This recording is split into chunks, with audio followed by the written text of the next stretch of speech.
C'est assurément le plus grand problème de la vie chrétienne que celui de connaître la volonté de Dieu et d'être conduit par lui.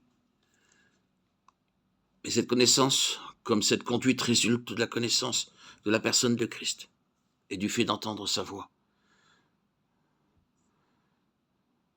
Combien la vie de l'âme est gouvernée par ses émotions, par sa logique, résultant de circonstances et situations.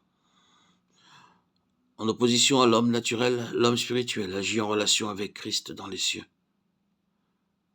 Une œuvre profonde doit s'accomplir en nous pour que la vie, qui est la voix de Dieu par l'Esprit, puisse nous donner une indication claire en toute situation.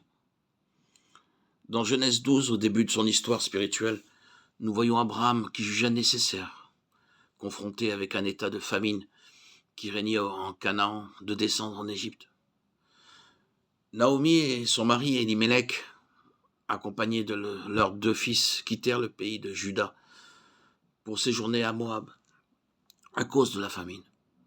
Ce séjour qui dura 10 jours, 10 ans, vit Naomi retourner en Juda, veuve accompagnée de ses 2 belles-filles, privée de ses 2 fils et remplie d'amertume.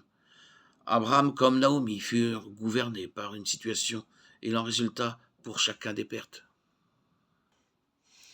Élie le prophète alla au torrent de Kérit, et plus tard à Sarepta, chez la veuve, non en raison de la famine qui continuait de sévir, mais parce qu'il avait entendu la voix de Dieu.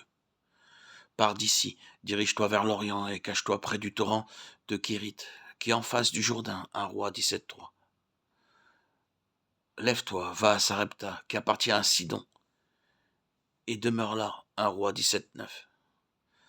Il en résulta du fruit, la veuve et son fils furent nourris, et Dieu ressuscita le fils de la veuve.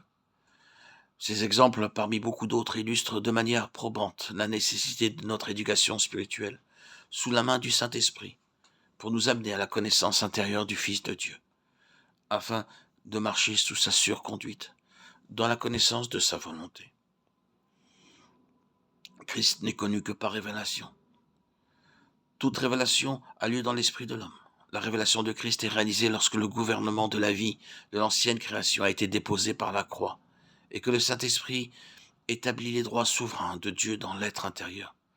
C'est alors que nous le connaissons. En ce jour-là, vous connaîtrez que moi, je suis en mon Père, que vous êtes en moi et que je suis en vous. Jean 14, 20.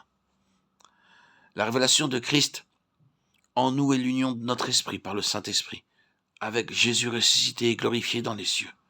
Le croyant est alors dans l'expérience de sa position céleste en Christ et de son union avec Christ. Éphésiens 2, 6.